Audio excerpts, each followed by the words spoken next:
Okay. I guess it's working.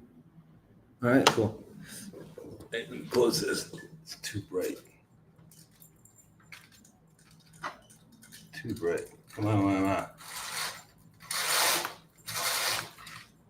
There we go. It's better. By this light.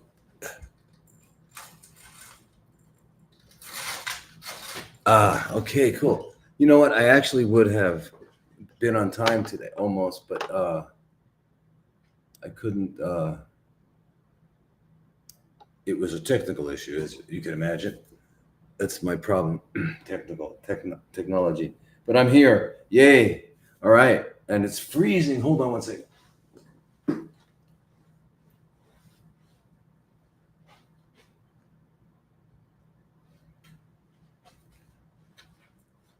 I'll tell you, one of the most bizarre things is being in Arizona, where it's like yesterday, day before was 115.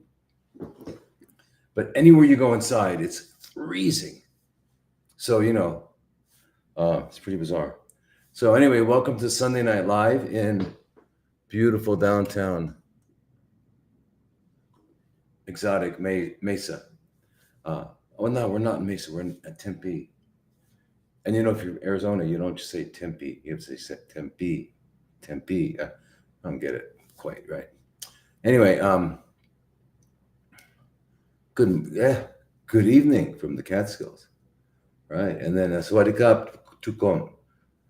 Tiba Tatai. And good morning, Asia. We're right behind you. It'll be our morning pretty soon. So anyway, welcome, and I'm here for a couple of weeks. Who knows, 3 weeks? Because we have a new doctor, great guy, really well trained, smart guy, great experience, amazing. So, and he loves all this stuff, so it's good. So it won't take long to get him going. But really good. Same training as me. And just never did this kind of stuff. There's another technical thing there with TikTok. Anyway, my gosh. So it's summer solstice day in my country. In where? Estonia. What's today's date here? What's today? In this country, from Santa Fe. Beautiful. Santa Fe, New Mexico.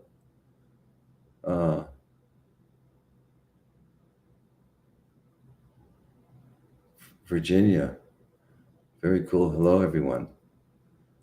Catskills. My gosh, how cool is that?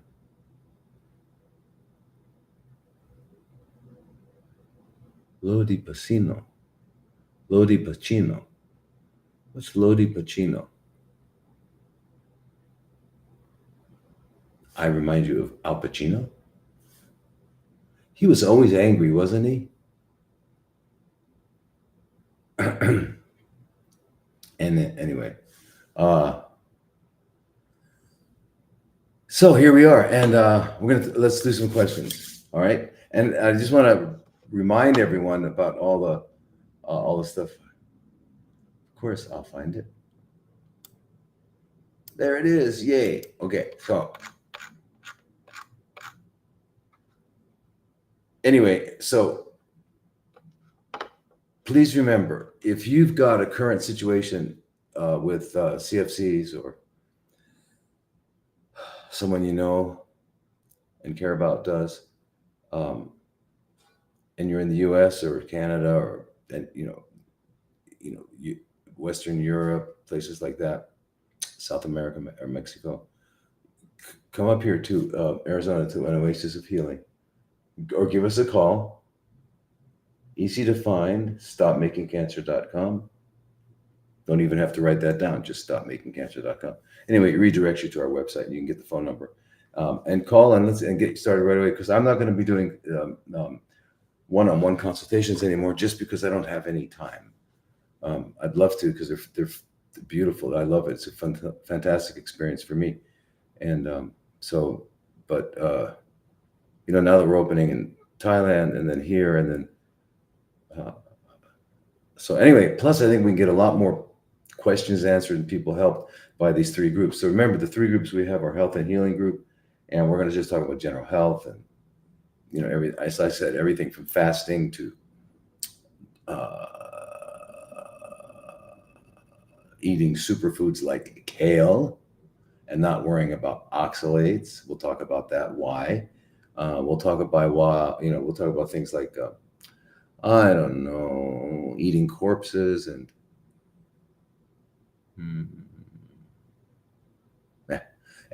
movement, exercise, sleeping, everything to do with health. And here's a really important thing to keep in mind always, and that is that whatever you need to do to be restored to health, if you're not quite healthy, well, you have to keep doing that same thing to maintain health. There's really no difference, all right? You wouldn't do something to an unwell person that you wouldn't do to a well person. It's just intensity. So people that are interested in they feel pretty healthy, but they want to stay that way, need to do the same things that people who don't feel very well and aren't healthy, because they want to get healthy. Because health comes from what? Healthy living. So you can't buy it. You can't require it. You can't negotiate it. You just have to earn it. Health, healthy living. That's it. One way only. Okay. So it doesn't come in bottles and special formulas and anything like that. All right. Please remember that. We're not looking for cures. Why are we not looking for cures? Because there are none. Why don't we need a cure? Because there's no such thing as disease. Yeah. And if any of you haven't ever heard that before, we'll talk about that. Okay. So the health and healing group is going to be lots of fun. And we're going to have a Zoom, interactive Zoom thing every month. And what that's going to be is, because it's on Zoom, I'll be able to share the screen and show you the research, because I want you to understand that I'm not making anything up ever. Yeah. So I just want you to see that, because it's really important too, for not just to hear me. No, I mean, not just to say, okay, well, he said it, so it's true. That's not, no. In fact, if you're doing something because someone said it, then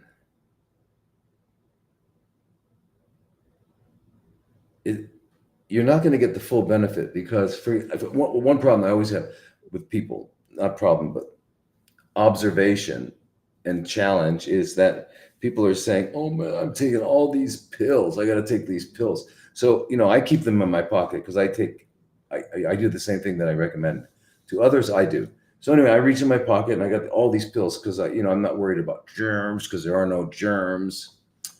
There's microorganisms that support us macroorganisms. That's right. And they clean up messes that we make and stuff like that. So, but anyway, I take out a handful, and when I look, I don't see a bunch of pills. I see, this is for that. If you understand something, then you're going to, of course, do it. Oh man, that's for my liver. Wow. Yeah, for sure. That's my immune system. That's my thyroid, so all that stuff. So so please understand that it's better to understand than to not understand. Because a lot of people say, come on, I just want to know what to do. Get on with it. I don't want to hear all this. You need to hear it. Because if you don't hear it, then you're taking a bunch of pills, and nobody wants to take a bunch of pills, right? Okay, so, and it's not a lot either. Remember, a supplement, the word supplement comes from, how do we fix this? Let's get you over here. Whoop. This guy's got a weak neck. Who's this guy? I'm talking about this, what do you call it? There we go. We did it, yeah. The neck it's just the thing that holds the phone. Anyway,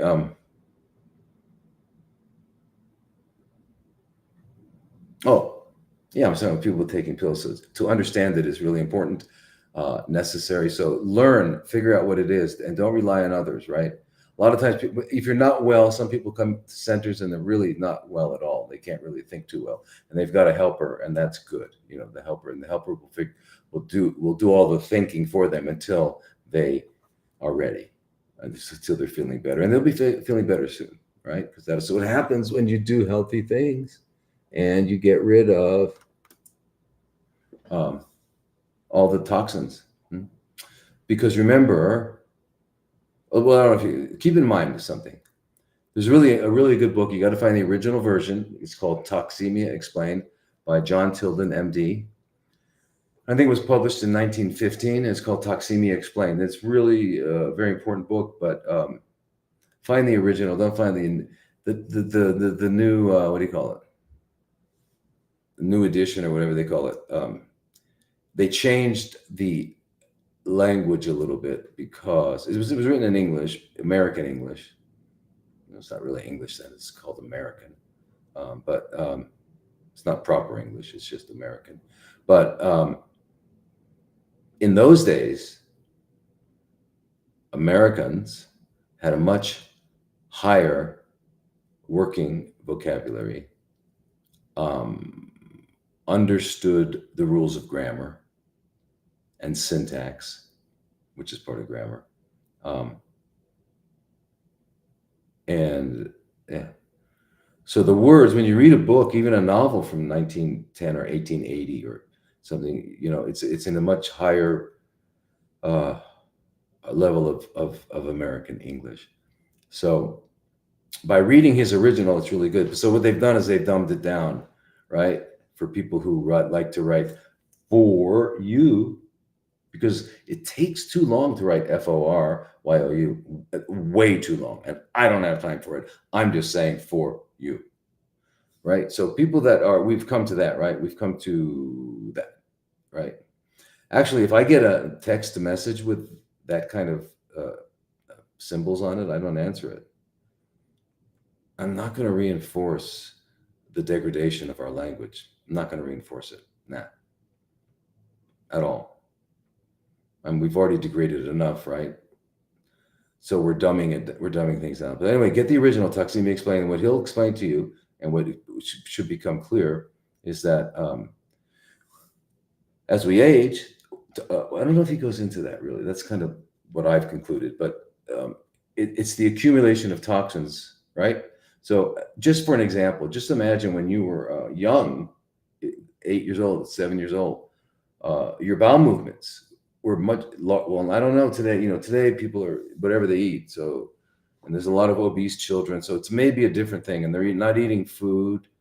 People aren't eating food anymore. That's why, if you look at the modern diet, you know what you can conclude. If I see people that eat nothing but fast food, or like, macaroni and cheese and nuggets. Someone was telling me the other day that their child only eats only eats nuggets, and there's two other things. And they won't eat anything else. So really, the question is, how did they get the nuggets? And how did they find out about nuggets in the first place? Did mom and dad? And so you're surprised. Anyway, so most people aren't eating food anymore. So I guess they're getting bigger and bigger and bigger, and we're seeing type 2 diabetes in adolescence, which is crazy. But anyway,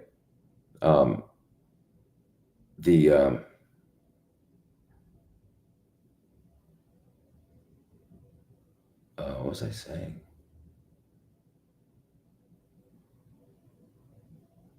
I forgot what I was saying. Huh. Anyway, doesn't matter. But the health and healing group. Oh, toxemia explained, yeah.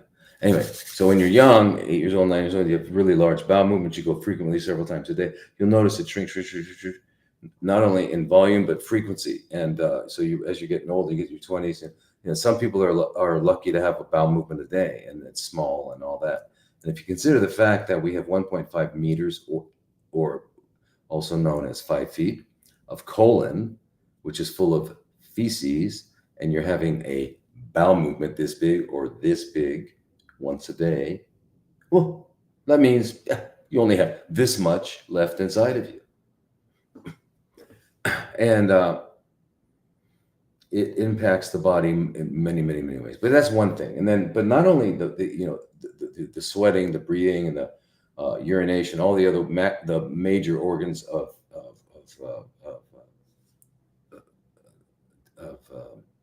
excretion, but also on a cellular level, the basic cellular detoxification that takes place. Everything slows down and we begin to accumulate toxins, and that results in the impact on organ function and what we call illness, and then eventually, when it affects those organs that are responsible for organs and or glands that are responsible for producing hormones, and then the hormone decline begins, then we see the phenomenon known as aging, right? And because there's no reason why we shouldn't live, close to a millennium. No, but not that's not what we've done with the planet. We said, hey God, great planet, but you know what? You forgot so many things. I mean, my God. Well, don't worry about it, God. It's a good thing you took a day off. Take an extra one. We're gonna take care of the planet. And I think we're almost done. Yeah, we're almost done. We haven't quite enough. There's more. But anyway, so that's what we've done with the planet. But anyways, it's toxic accumulation. So that's what it is. So we'll talk about that toxicity lifestyle.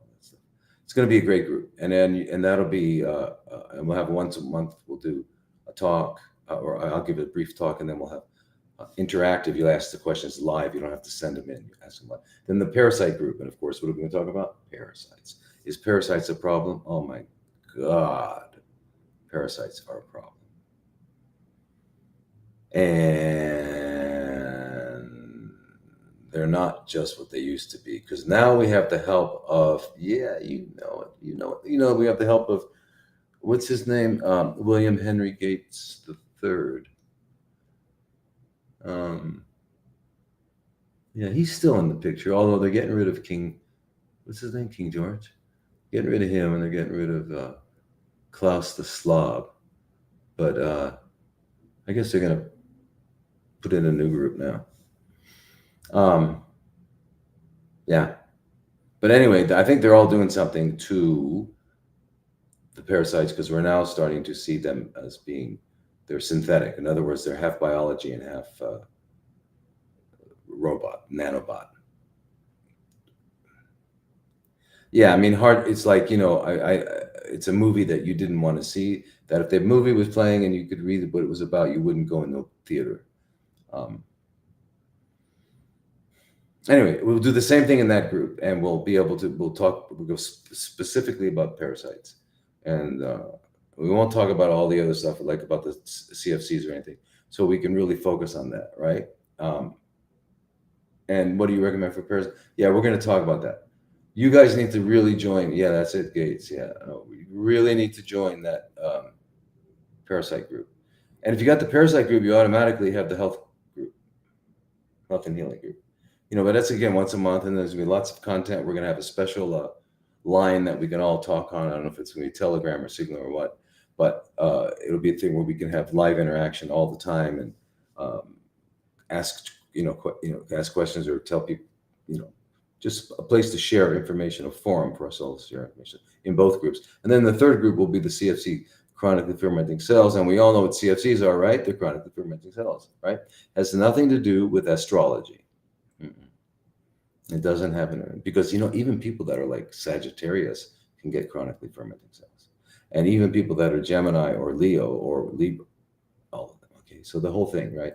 So please don't use their words. Don't use linguistic manipulation. Don't use their words. Words do what? They communicate. They communicate what? Okay, a word will communicate either information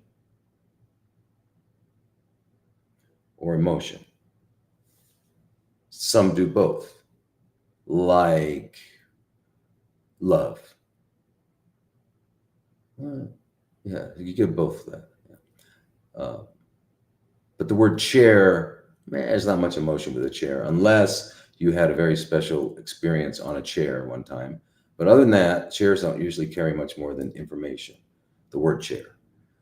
But then there are words that have no information um, transmission. You're not communicating any information, you're just transmitting an emotion. And one of those is called, what they use is called cancer. And the word cancer um, uh, basically scares you so severely that you'll be willing to let people cut your body apart and poison you and irradiate you.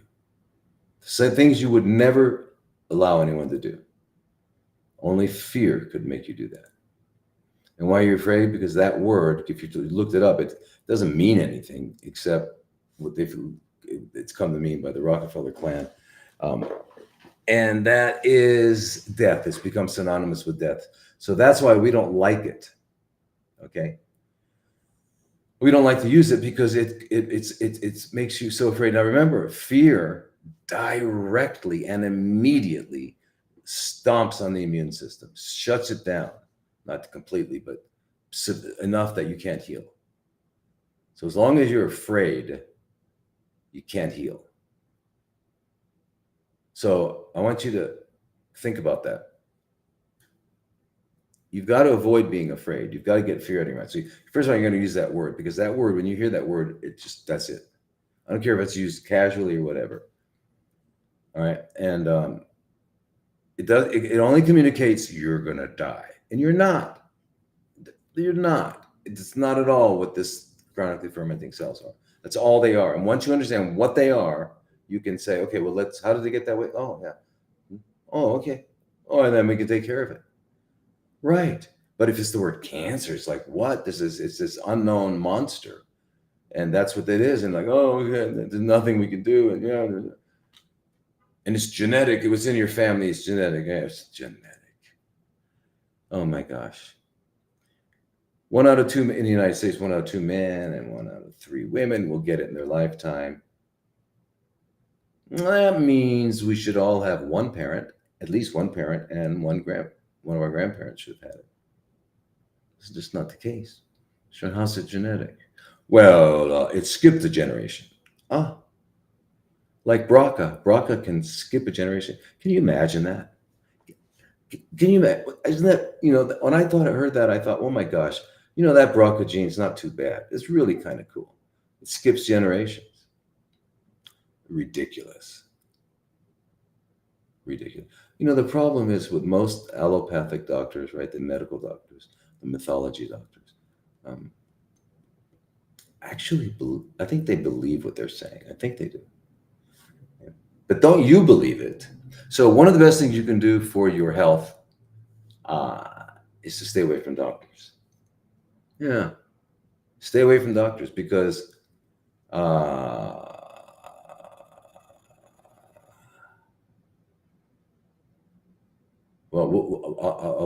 get into that later. Let me just finish this. So the CFC group, we're going to meet twice a month. Do it twice a month at the interactive Zoom.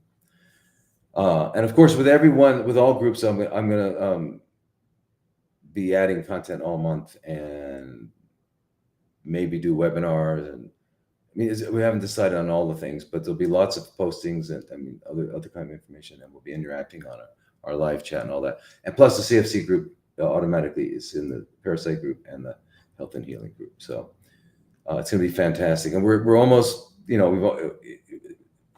don't know what they're doing, but they're working hard on it. It's almost done, because we don't want to start it and not have it working perfectly. So here in America, or in North America, wherever you are, that you want to go to America, an Oasis of Healing in Arizona, we're still open after 19 years, and we should be here at least another 19 years. Depending on whether or not, not whether or not, we know what's going to happen. So let's hope we're here. Let's hope we're all here. Okay.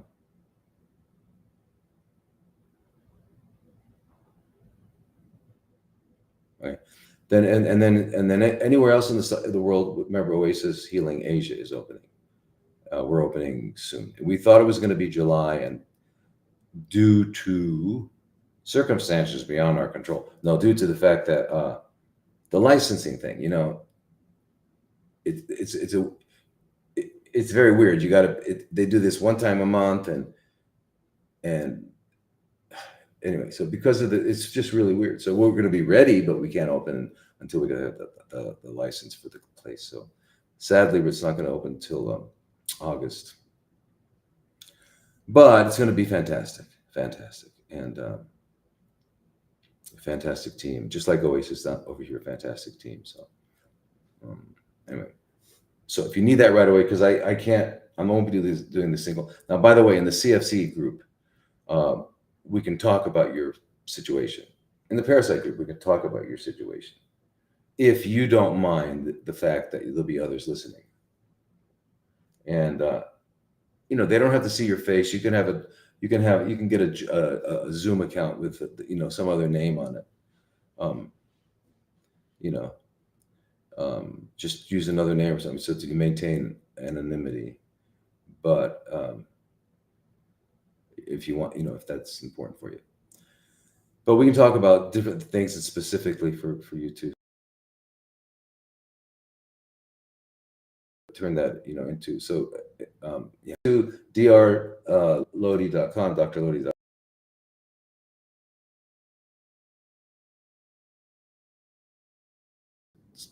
Happens, you'll know. Okay. Okay. So I'm in this great hotel again. So anyway, that's that. And remember, we're on everything: YouTube, Twitter, Rumble. On the website, you can live stream us, drlodi.com, drlodi.com. Anyway, all of them, and then plus Facebook and Instagram and TikTok and all that. So we're at all that. So all of them except Twitter, it's Dr. Thomas Lodi, at Dr. Thomas Lodi. And on Twitter, we have to add MD at the back because we already had an account. So it's Dr. Thomas Lodi, MD. So that'll get you on Twitter or X, whatever it is. And remember, they're all saved, so you can watch it later if you want. And then, except for TikTok, because they don't do that. By the way, all you TikTok people, I want to let you know something. Even though I know TikTok executives are listening at the same time, I tried to answer. I was looking over a couple, people were sending me messages, and I answered, and it wouldn't let me go. And it said I violated community standards. I don't know what that means, but anyway, apparently I violated community standards, so they wouldn't let me share it. Someone had asked me for, I know, it was about parasites, and they asked me for the dosage on something, or something like that. A couple times I couldn't. TikTok's also the one that, like, I'm expected any minute now they're going to say that I've just said something inappropriate and now I'm age restricted. Okay. Now I don't know what that means. Does that mean they're going to restrict that only people under 18 can watch, or only people over 70 can watch? I mean, I don't know what they didn't never explain that to me. Okay. It's really weird too, because TikTok has the most, what I would consider, controversial stuff. And I don't say anything controversial. I just say what's true. It's not controversial. It's controversial.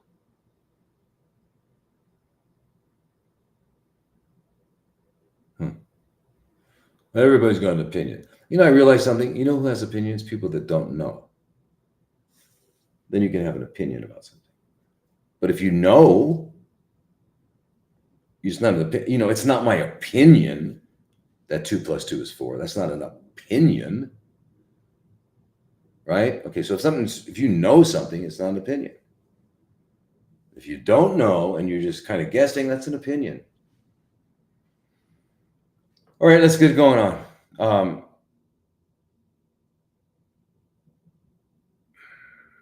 And oasishealingasia.com. Oasishealingasia.com is our Thailand one, and over here is anoasisofhealing.com. But you don't get that "and" right, you're going to wind up with Tony Jimenez uh, in Mexico. So you could just just go to stopmakingcancer.com. Yeah. Anyway, all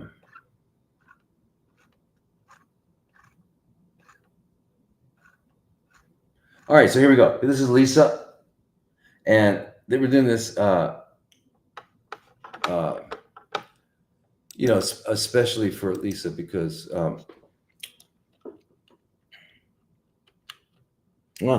wait a minute. You know,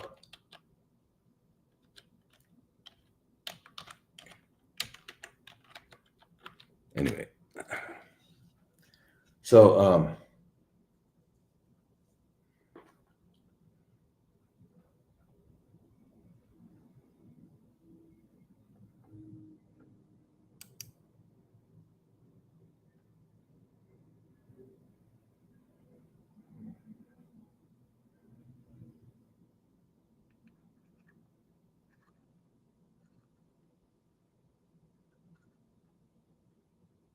yeah, anyway. So let's see. What does Lisa say? Um, okay, yeah, I submit every week for months and never have been addressed. I'm so sorry. I keep trying. Okay, gadolinium poisoning and how to detox. All right, well, gadolinium is one of the, kind of contrasts that they use in some of the imaging. And it's a heavy metal, and it's basically a heavy metal, heavy metal that now everyone knows about that heavy metals damage us. What a heavy metal is it's a mineral that has no function in our body. There's no there's no physiological function, such as uranium, such as mercury, such as gadolinium, titanium, thallium. All right. So, but the heavy metals, like we usually think of lead, and we think of mercury, lead, arsenic, and things like that. But anyway, so really, Lisa, what we would do for any heavy metal toxicity is, first of all, don't ever do it again with them. Don't, and secondly, you want to do some chelation. Okay, chelation's amazing. It works good, and that's what it means. So the word chelation comes from, chele, which is Greek, which means, grabbing like a crab. So you chelate, you grab it out. So chelation is usually um, is able to grab a mineral, but now minerals have positive charges. So usually there's some negative charges on the chelating agent that kind of grab it. So, the first one that was actually approved for use, was it the 50s, 60s when they approved the EDTA for lead poisoning and ethylene diamine tetracetic acid. And it's what the EDTA stands for. Now, and you'll see it everywhere. I mean, it's in a lot of packaging stuff. It's when we collect blood, it's in there too as because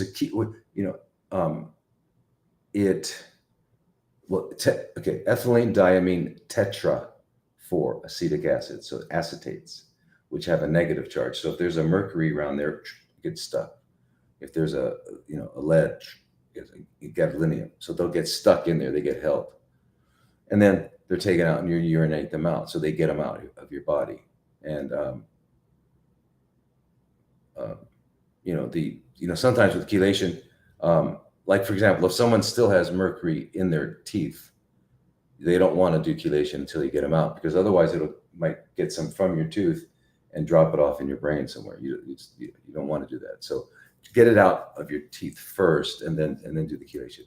But there's IV EDTA, and you can do disodium or EDTA or calcium EDTA. And then there's DMPS, DMSA, and things like that. They all have differing orders of affinity for different metals. That's the only difference between them. So DMPS and DMSA would be, more mercury, whereas the EDTA would be more lead. But still, they all get pretty much the same, because when it'll drop off, it gets the lead. Once it gets enough out, it'll grab other things too. So yeah, it grabs a lot. So that you can take oral and IV or just oral, and you can do rectal EDTA as well. And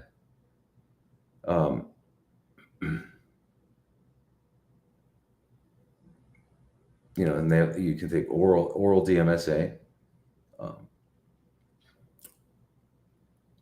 I think you could do like 500 milligrams 3 times a week at night before bed. You pee it out in the morning. So that's one way. Infrared saunas, getting doing sweating it out, moving around a lot, exercise. Then there are, if you've got like some painful inflammation from this, which can happen, you can do Epsom salt baths, right, which can help with that.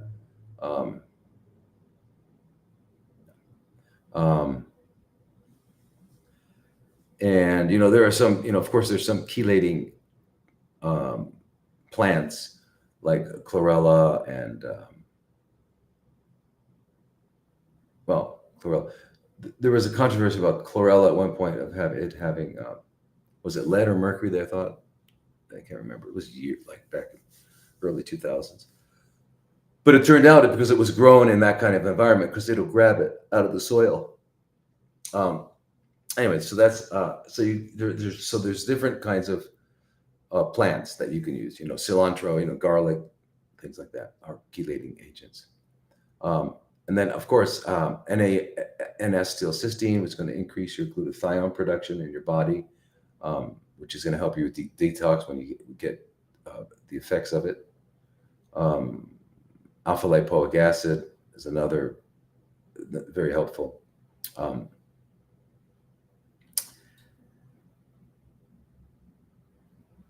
They keep saying that, well, there's no real evidence. It's all anecdotal. With all the things I just told you, it's not anecdotal. Anecdotal, you know what that means? Somebody said that it changed their life. It made them work. That's an anecdote. So you see a guy walks in, can't walk, and you do some treatment. Now he can walk. It's just anecdotal. Why? Because it wasn't placebo-controlled, double-blinded, all that nonsense. So, and where are you going to get the research? How come there's no published research on this? Well, let me think. Who's going to finance it? Oh, that's right, drug companies. Anyway, so that's that.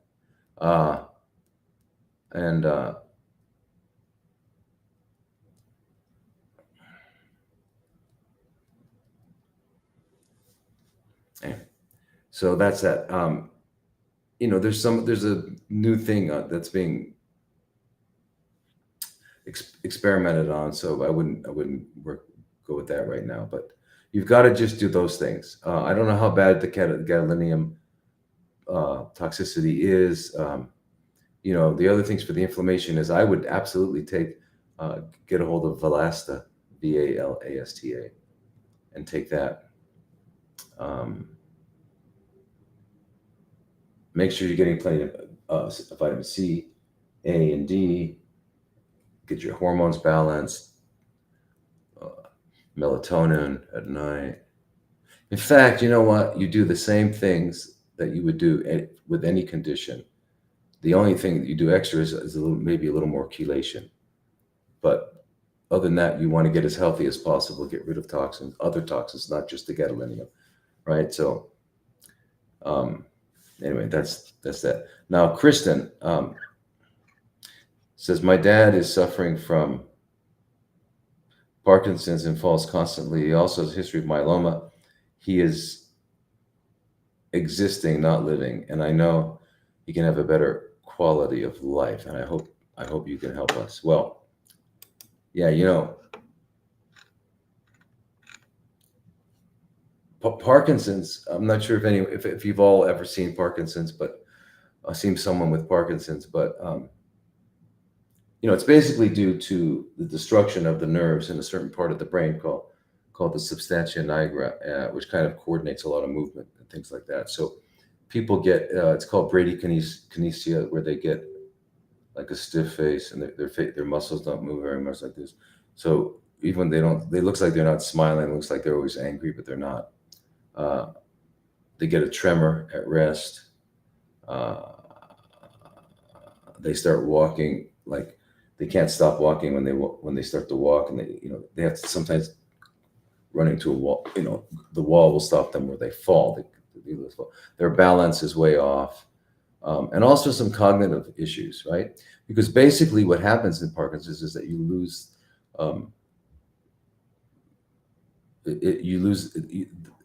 the nerves that are producing dopamine are affected the most, and so dopamine is a very important neurotransmitter. What's a neurotransmitter? It's a chemical produced by nerves to communicate to the next nerve. So that's how. So there's dopamine, there's norepinephrine, there's epinephrine, there's serotonin, all kinds of neurotransmitters.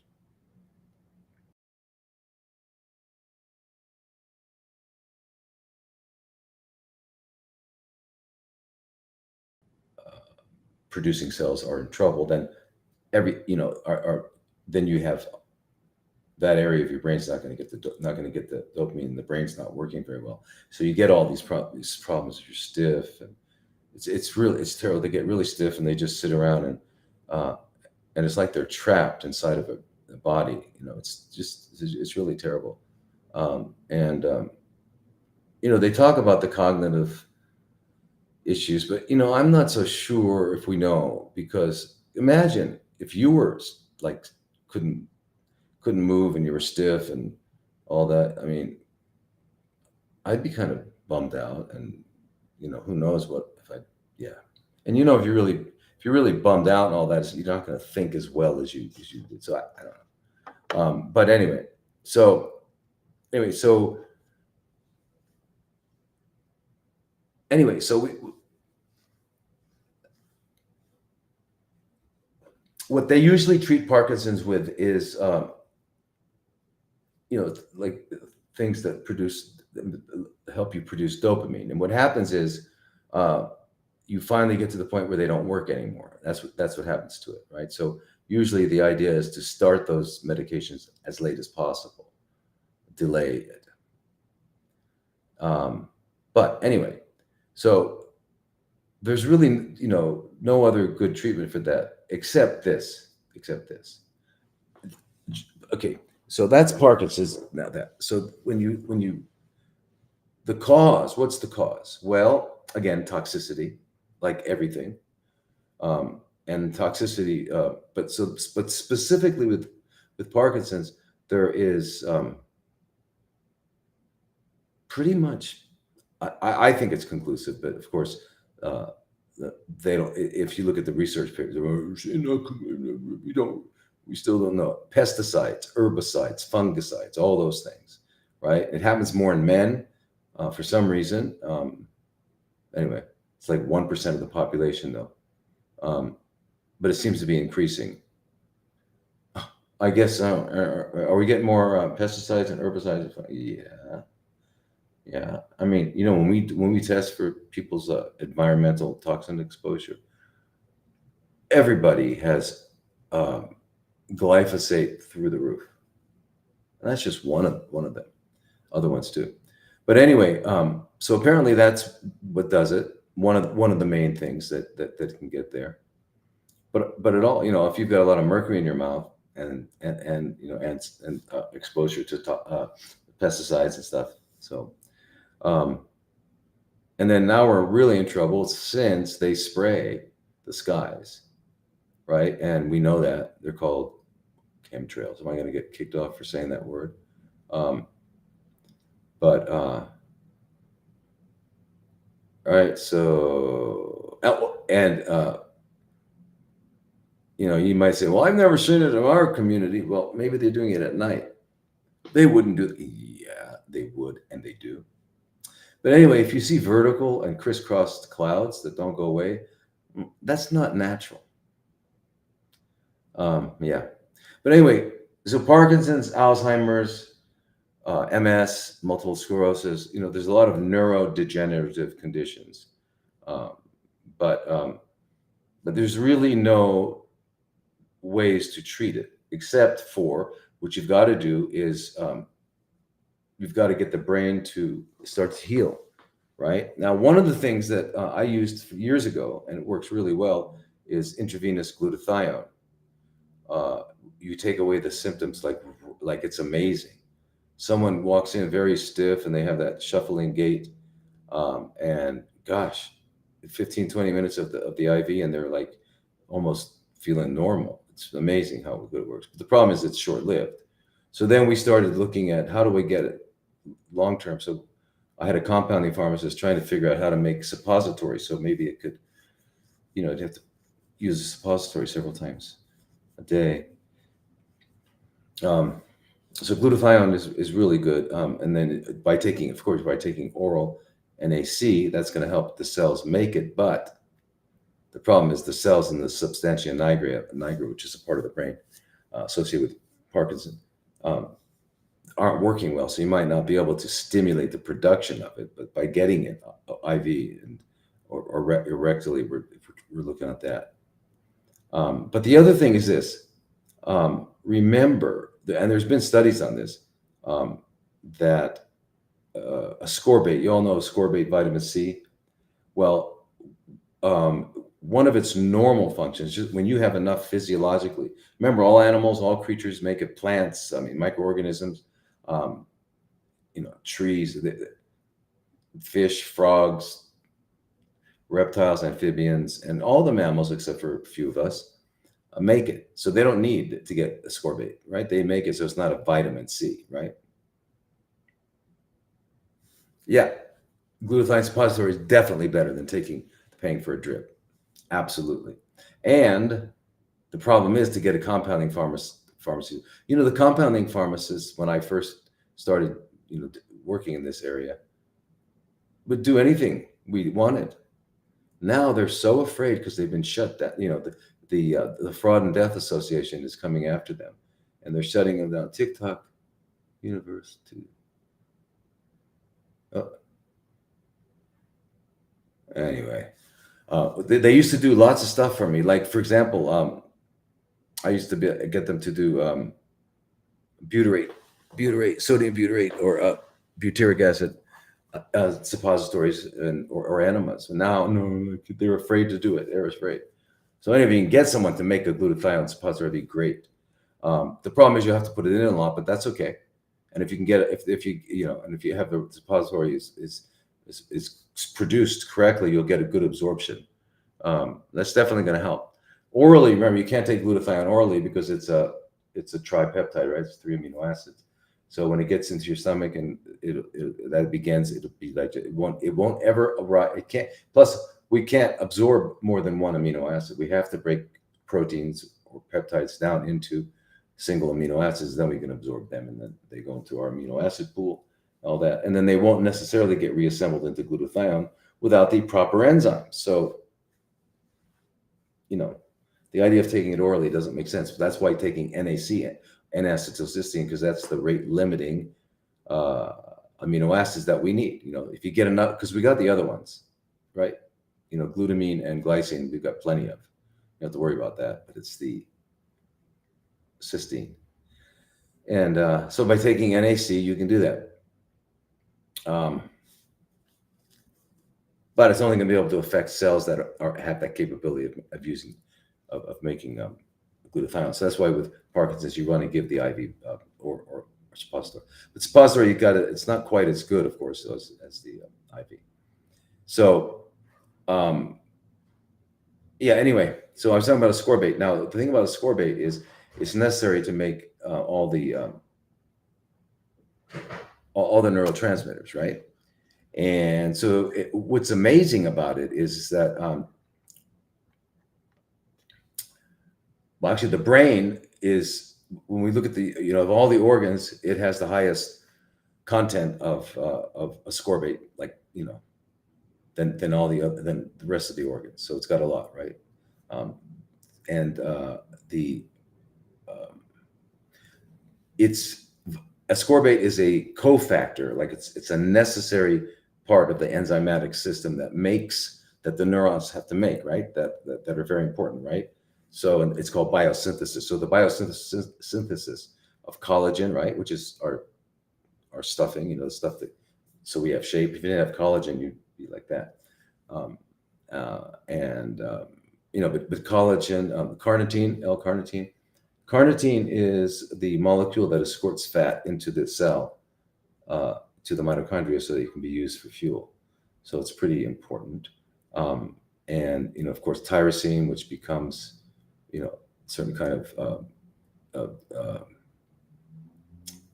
neurotransmitters, and peptide hormones. And it's involved in all that, and of course, dopamine and epinephrine, which is adrenaline and all that. So it's really, really important. And more of that is in the brain, but it's also involved in the production of myelin, which is the sheath around it. So that's why it's helpful with MS as well, right? Because multiple sclerosis, right? And but anyway, but it turns out that ascorbate can stimulate Schwann cells, and make myelin, which is really important, especially if you've been on statins, because everybody was on statins for a while, and they probably still are, because we were told cholesterol is bad, and it's not only not bad, it's absolutely necessary for life. And we won't go into that again right now. But anyway, statins prevent your body from making cholesterol. And I got an idea. Why don't you just don't eat somebody else's cholesterol and just make your own, like. And by the way, plants can't make cholesterol. You can only get cholesterol from animals. So anyway, it turns out that 70% of our white matter, our myelin, and all that is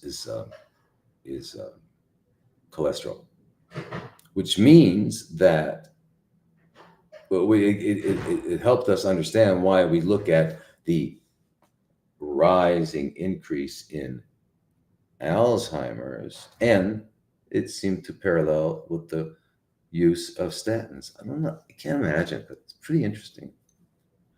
So don't take them. And I know the what's it called? What's that protocol? It basically came from Jane McClellan's book. It's called the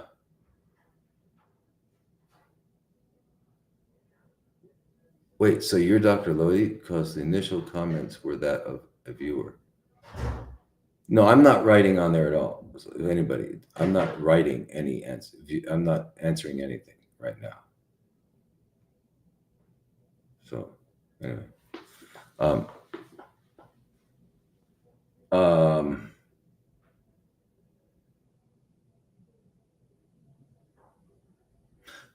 So ascorbate's really important in that. So the point is that, in fact, think about it too. I think a lot of depression. One of the things that happens with people with Parkinson's too is they get depressed. Of course, that's normal to get depressed if you're stuck in a body that's stiff, you can't walk and all that, and you can't even smile.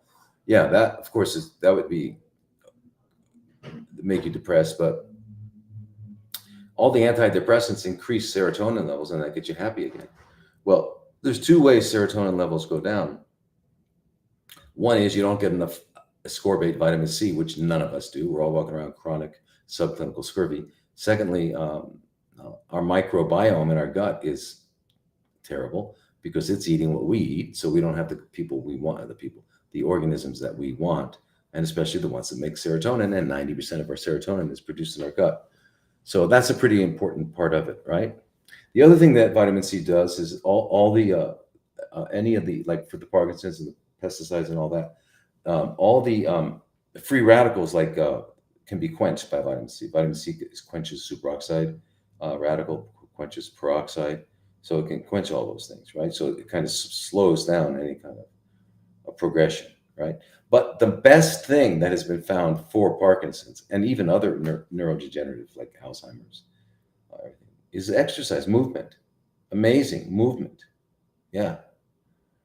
Anybody can't move. Well, we got to take them through it, right? So they did two kinds of movement. One was with like bicycle, and they had them do like uh, moderate type of training on a bike, and I think, but they got their heart rate up to 75 of its max, 3 times a week for a short time, and they saw mild improvement in motor function and things like that. But when they did it more intense, they saw a significant improvement. Then there's other studies that show so movement, getting like on a stationary bike and um, and pushing it right. And then secondly is strength training. So strength training turns out to be even more important. And that if you do strength, there was a study they did intense strength training, and then the results were that the people that had Parkinson's who did this, by the end, were able to function the same for the tasks they were requiring as the control group, which were people who didn't have Parkinson's. So that's really how good it is. So consistent.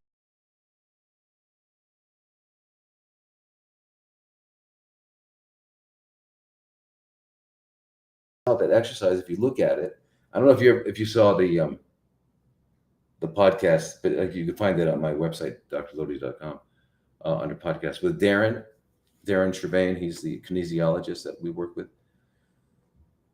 But anyway, so he's very interested in movement and cognitive decline, or maintaining cognitive function, and also preventing sarcopenia, which is muscle loss.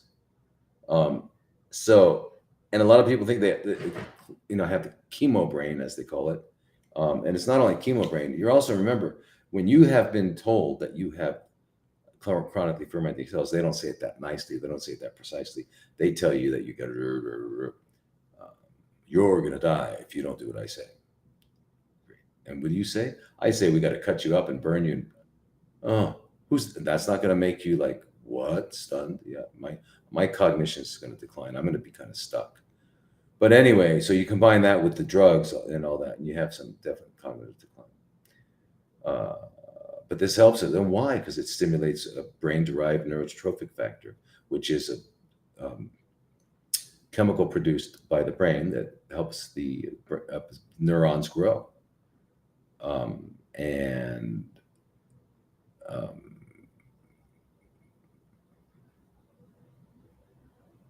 Yeah, so that's one of the things it does. But exercise, especially intense exercise, is amazing. Okay, it can improve, can get rid of depression. It's just incredible for the mind, and it helps with all of them, except for ALS. I'm amyotrophic lateral sclerosis, also known as Lou Gehrig's. Doesn't help with that too much, sadly enough. That's a sort of strange situation. But and the guy, and it's been found that the people with Parkinson's actually have been found to have very low ascorbate levels, and you wouldn't doubt it. In fact, all the neurodegenerative, they don't doubt it. Why? Because that's how you make neurotransmitters, and they're having problems with that. So anyway, that's very important. But that and movement. And then the other thing is do all the other things. Did you check out the mouth? Did you go to a biological dentist? Did you get a 3D cone beam CT of the mouth? Did you see it? Because Dr. Simon Yu has had people with ALS, because that's a progressive condition where you lose all motor function. Finally, you can't breathe because you don't have even the muscles that allow you to breathe become unusable, and you die from that. It's a horrible situation. So, and it's progressive. So he had a guy come in who was already in a wheelchair bound, and already had a tracheotomy, right? Because he couldn't couldn't breathe, so that helped him breathe. And it turned out he had dental problems that he found with the acupuncture meridian, and the guy is dancing now, right? So what we're calling ALS, what we're calling Parkinson's, what we're calling MS, what we're calling CFCs, what we're calling any of these things are just adaptive physiological processes that can be arrived at from many different places, right? So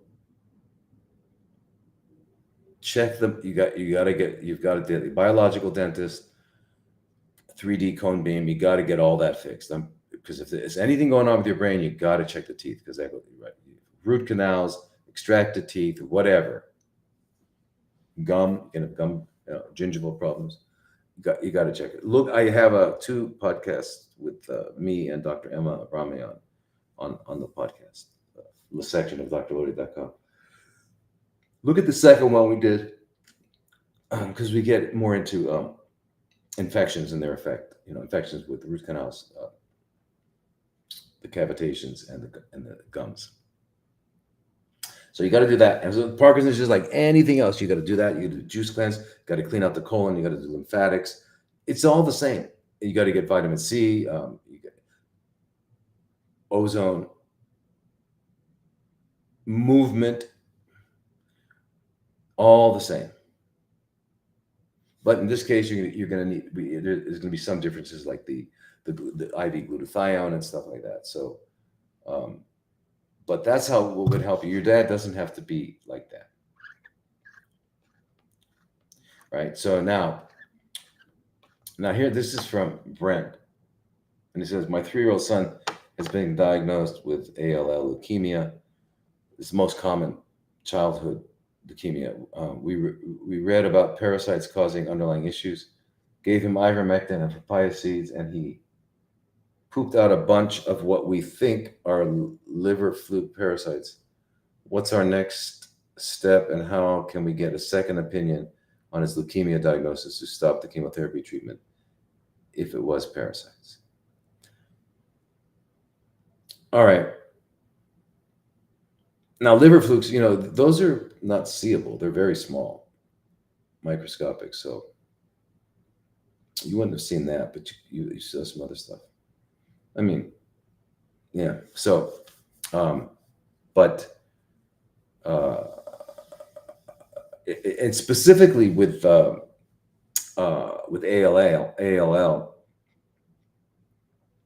it's found that it's been there is an association with one parasite in particular. It's called strongyloides. I don't know if you guys saw the parasite webinar I made, but it's called Parasites and Cancer, but I had to write that word. Sorry, it's CFCs. But it's more than that. I just basically wanted to show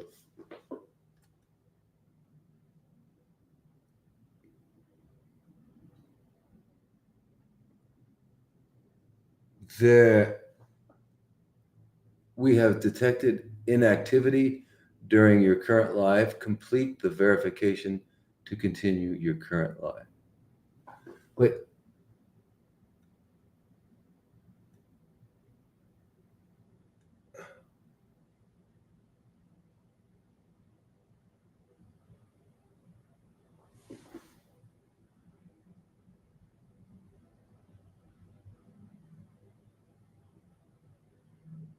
Very strange. No internet connection. Please try again.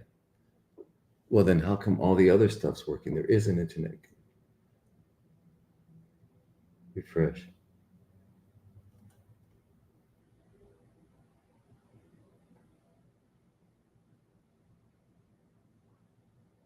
TikTok doesn't like me. It's complete. My God. Wow. They always do that to me. So weird. So weird. TikTok, TikTok, TikTok. Anyway. So the parasites. So the parasites that are related to it is, one of them is strongyloides. And strongyloides. So anyway, if you didn't see that webinar, strongyloides is one is anyway. It's in tropical, subtropical. It's even found in um, southern states of the U.S. And rural areas. And the way you get it is it's really a horrible one. Uh, the larvae are in the mud walking around. If you're walking out barefoot outside, which you should be touching the earth and connecting all the time. But anyway, these guys can crawl through your ankles, get into your blood, go up to your lungs, and then you go, you cough them, and then you wind up swallowing them. They go in your small intestines, where they climb into the wall of your small intestines, and they lay thousands of eggs. And most of them come out in the feces, but a lot don't. And now these are capable of reinfecting. So what they do, which is why it's a long chronic condition. I mean, it's pretty disgusting, but even as someone's having a bowel movement, it can come out and go right back in. It'll make a hole right through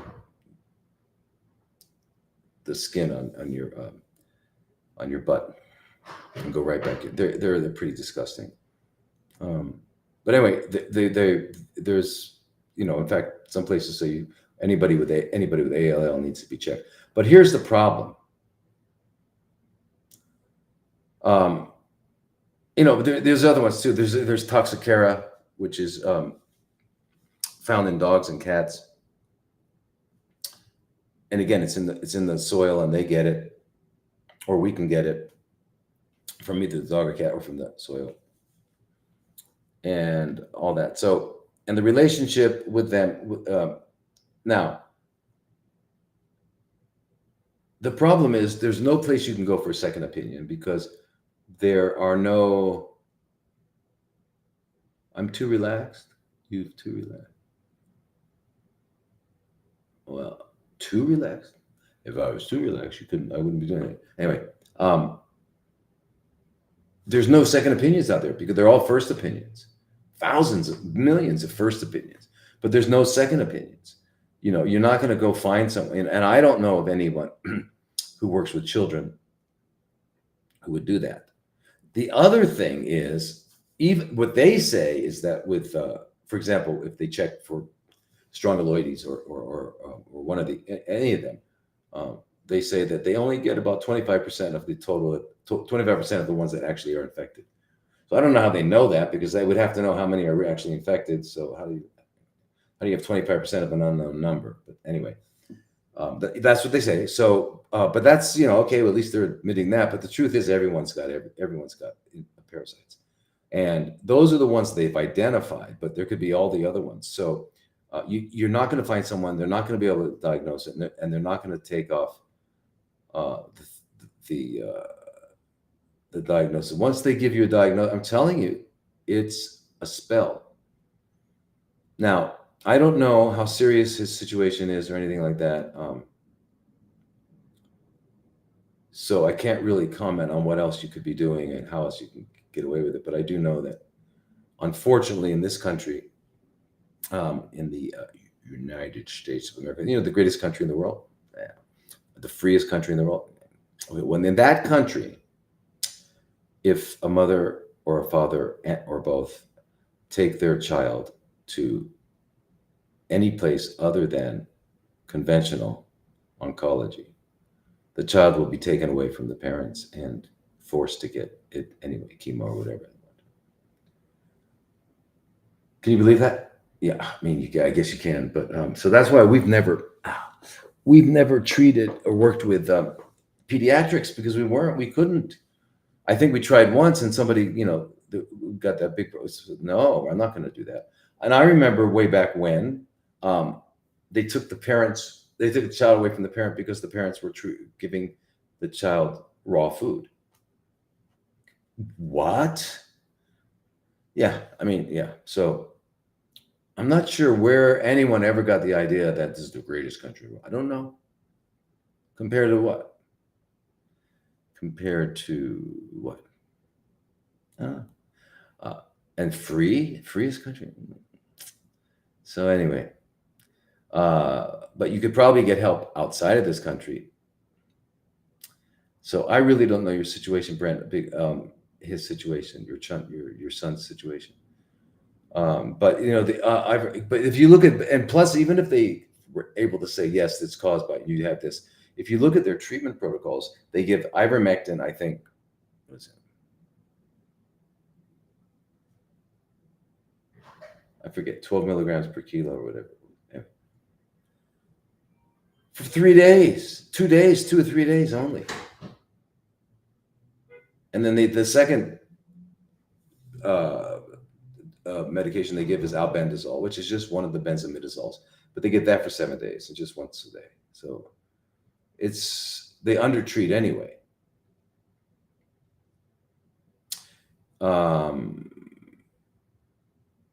Anyway, so that's a tough one, Brent. Okay, there's Mark, and it's really, really my back. I don't know what the heck happened. I don't know what I did, but it wasn't hurting before. It wasn't hurting before today when I sat in this, what do you call it? In this chair.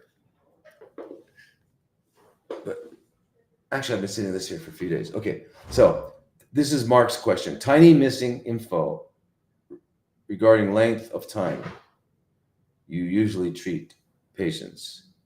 3 weeks on, 1 week off, and then repeat. For how long? Depends on the situation. If you have CFCs, I would say probably at least 10. And if you don't,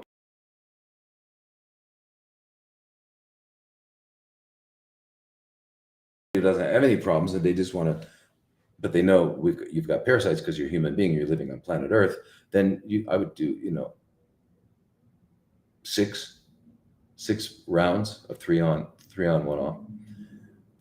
And you're using what? Ivermectin 12 milligrams 3 times a day, fenbendazole 222 milligrams 3 times a day, tinidazole 100 milligrams 3 times a day, and fluconazole 100 milligrams 2 times a day, and nystatin 5,000 units 3 times a day. All right, so you got 2 of the anti-helminths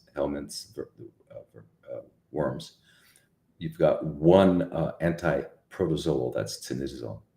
And you've got 1 antifungal, or 2 antifungals, fluconazole and nystatin. And I don't know what your situation is, but with CFCs, I usually give 3 anti-helminthic medications. So I would probably add niclosamide, 500 milligrams 3 times a day, or praziquantel, 600 milligrams 3 times a day. But how long do you do it for? It really depends. And that's why you've got to have someone that can test you. And the only thing that's really going to help you know if you're done or what's going on is some sort of energy testing thing, like with the EDS, acupuncture meridian, those kinds of things will help. Nothing else can really do it. Just a moment. Let me get something over here.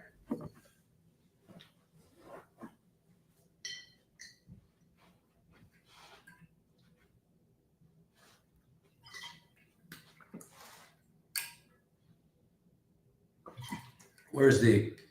I put a pillow behind my back here. Wow, that helped. My God. Oh, fantastic. Now I can think. But that's the answer, Mark.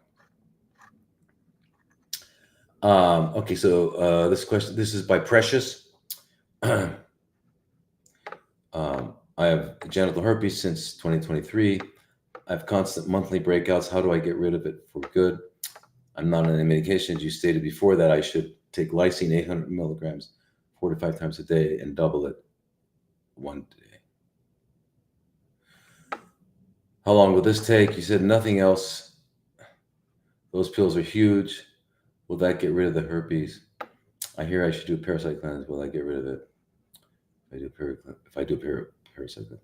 Then start the parasite cleanse and take a binder agent like activated charcoal to get the worms out. Where to purchase the medication? Does the doctor need to monitor me? I don't have one that will. If the parasite cleanse does not get rid of genital herpes, please. What specifically does dosages, duration? Should I be on a specific diet? Okay, so all right, so genital herpes. Okay, the herpes family. Now, again, I don't really know that viruses actually exist as we think they do, right? I think they might be exosomes produced by our cells in our body as a response to some sort of poison, which could be whatever. But yes, and they recur like you can have genital or oral. I mean, you got to realize chickenpox is a herpes. Cytomegalovirus is a herpes. Uh, um, Shingles is a herpes. So there's all kinds of, in the herpes family, but you're talking about genital herpes.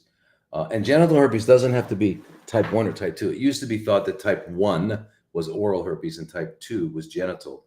But obviously, since because of sexual practices, you could have type 2 uh, on your mouth or your genitals, and you can have type 1 on your mouth or your genitals, doesn't matter, or both. Um, but anyway, yeah, so the reason the lysine works is because you balance out, there's got to be a balance between lysine and arginine. And so you avoid arginine foods like nuts, but I wouldn't avoid nuts ever because nuts make you live longer. So you soak them and eat nuts, so they're good. The lysine it's better with preventative by taking it all the time. But again, now remember what herpes or exosomes, whatever they are, do, they get into the cell and they change the makeup of the cell. So the cell, because there's no reproductive capabilities within an exosome or a virus, or what they call a virus. So it has to go into another cell and has that cell's reproductive machinery reproduces. Okay, so that's why you can't get rid of it. You can't. So what you have to do is get a very strong your immune system has got to be stronger so that the moment one of them rears its little microscopic head, it's immediately eliminated. So you got to get a strong immune system. Now parasites, you've got them anyway, so I would recommend doing a parasite cleanse, and you don't need a doctor to monitor you for that. You can. The problem is getting it. Where do you get it? You go online with the with the some Indian pharmacies like Apollo Pharmacy, one word, .in, alldaychemist.com, the number one mg milligram.com, 1mg.com. And they've got lots of doctors on call, on standby there. So they'll meet with you for like 5-10 minutes, and then they'll agree with whatever you wanted, and then they'll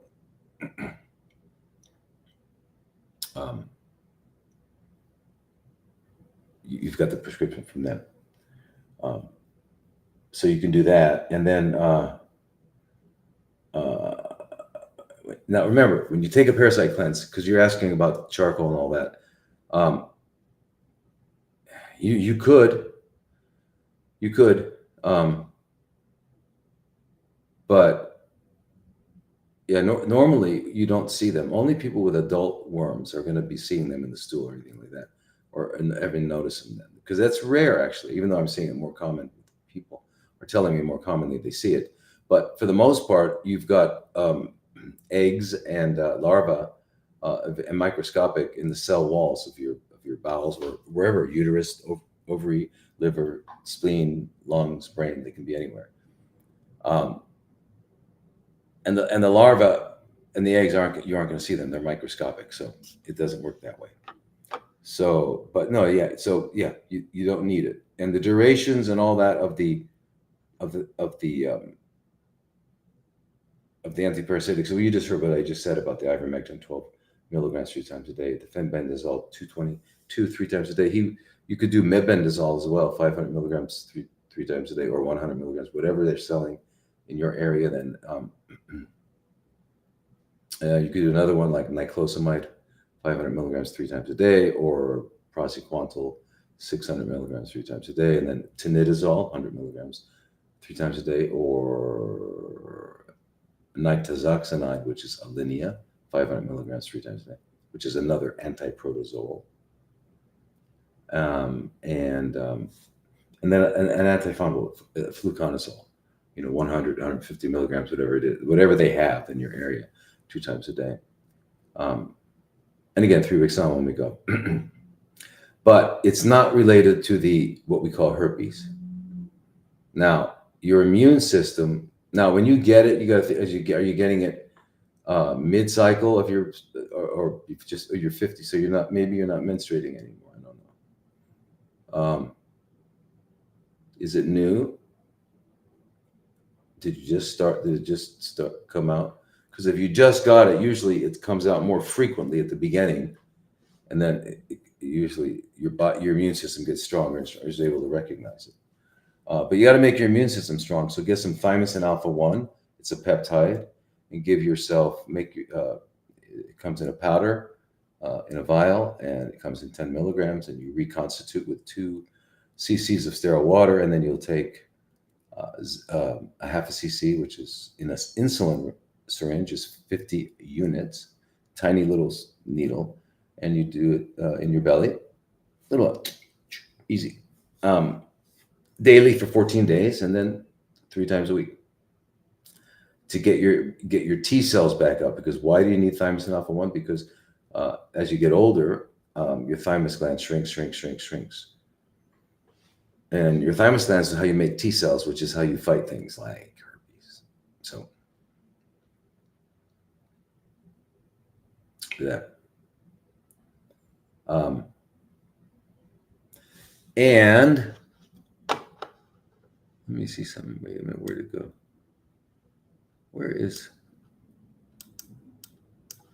Wait, let me get rid of this guy. I don't want this here. Yay, gone. Okay. Okay, so unfortunately that doesn't do it. So it sounds like, I think, Precious, you might have just gotten it, right? Not, I don't know, a year or not, because if you're getting monthly outbreaks, it usually doesn't happen after a while. But you've got to make your immune system stronger. The other thing is you can take a lot of, you can do shiitake, maitake, or mushroom blends to increase natural killer cell function, right? I know Mercola makes a product that's fermented. It's got a lot of the right ones, but they're, Coriolis and turkey tail, Agaricus blazei, shiitake, maitake, and those are kind of the main ones. If you ferment them, they're actually better, but they don't have to be. But taking those daily will help increase your natural killer cell strength. But you also need that TA1, because the thymosin alpha-1, which is the peptide normally made by the thymus gland, is not being made now as your thymus gland shrinks. And they also activate natural killer cells, so very important. So I would do that. And the lysine will help. It's not going to hurt, but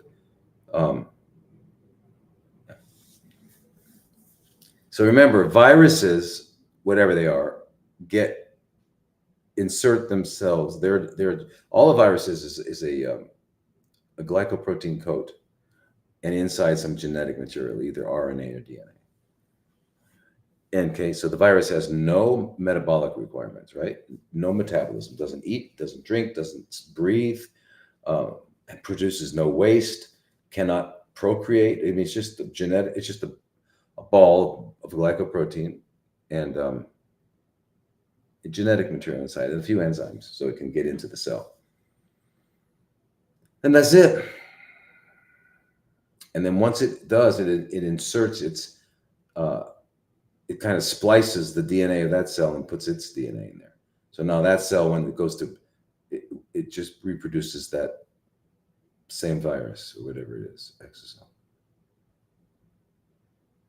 So just getting really, really healthy, Precious. Do the cleanse, do everything I've said. Plus, you add the lysine, get your thymosin alpha-1. And the parasite cleanse anyway, because they're a burden on your immune system, right? My back. Why does it hurt so much? My God. Isn't that weird? How did it get so painful? Anyway, Precious, I'm not sure if that helped you, but the problem is that viruses are. That's the problem. Viruses, and I'll never know if they're real. They can't be, because they're not alive, right? So you can't kill them. And so how did they get here? Right. But it's, that's the same question, the chicken and the egg question. So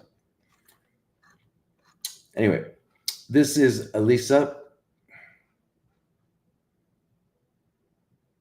I understand antiparasitic medications are effective in treating CFCs.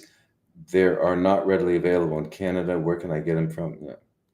Again, go to those pharmacies I just discussed a little while ago online. You can get them that way, right? The problem is, will your customs allow them in, or will they get stuck? Will they get stuck? And that's the problem with a lot of countries now, because we can mail it, or you can, someone can mail it, but it might get held. All right. So, okay. So here's a question by, oh, the name is,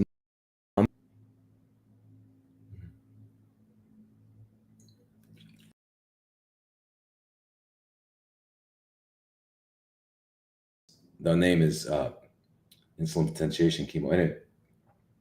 Hello, doctor. My sister has tumors in her lungs and pelvic area, and now receiving hyperthermia, vitamins, IV, dendritic cell vaccinations, and mistletoe all at the same time at a clinic in Germany for 3 months, and we would like to add insulin potentiation low-dose chemo. Can it be added to other therapies concurrently that we are doing? We haven't done any conventional treatments like chemo or radiation since we found out about her condition. And your course really helped us understand a good way of going about it. She has been eating completely raw since we found out, and I mentioned to our doctor that you are open to sharing your insulin potentiation chemo protocols, and our doctor would like to get in touch with you from the Netherlands. Your consultation is not available anymore. All right, so here's the thing, Sophie. IPT is not something I can explain on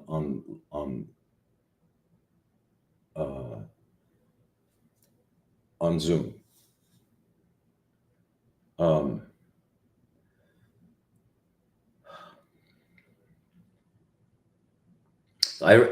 trying to figure out how I can help him. By the way, you're in the Netherlands. Tell him to check on the legality of that. There was a group of doctors in Amsterdam that wanted me to train them, and we found out that it was highly illegal because only oncologists can order chemo and stuff like that. So it looks like you're doing the right things, with the hyperthermia and dendritic cell vaccine. The question is, are you getting what kind of hyperthermia? Is it 50 minutes, 60 minutes? That's not enough. It needs to be long. It needs to be at least 4 hours. It takes 2 hours to get up to the body temperature. How are you going to know what the core body temperature is? You got to get the core body temperature up to at least 39.5, 40 centigrade, which is like 103 Fahrenheit, 103.5 at least. And he's got to hold it there for at least a couple hours.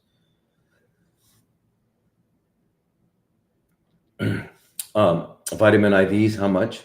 Are you getting plasma levels? Or, when they give the vitamin C IV, at the end of the drip, they should draw in the other arm a plasma ascorbate level, which has to be at 350 milligrams per deciliter, at least, up to 450, right? And beyond that, there's no additional benefit. So, but she should be taking ascorbate all the time. So you put 8 grams in a liter of water, and you sip slowly from 7 a.m. to 7 p.m. 7 a.m. to 7 p.m. Sip slowly because you can only absorb 200 milligrams at any one time. Okay, so sip slowly, right? So if you have enough ascorbate in your body and you don't have no deficits, and if you could realize what ascorbate does, just not in high doses, just meeting physiological requirements, there's 3 ways that it shuts down CFCs. Yeah, and then when you get the high dose, that's and it's easier to achieve maybe with only 50 grams instead of 150, sometimes 75. It's easy to get there because the IV doesn't have to fill up the deficit because you don't have a deficit. So I'd make sure you're doing that. And dendritic cell vaccines are a great idea, but only once I found a center in India that does them right. And that is, you have to actually get a piece of the tumor itself and introduce it to the dendritic cells. At most places, what they do is they used archived antigens, which are not specific to your sister. And what does she have? She has tumors in her lungs and pelvis. So I imagine it started in her pelvis and went to her lungs. I don't know. But I'd be happy to talk with your doctor and guide him as much as I can.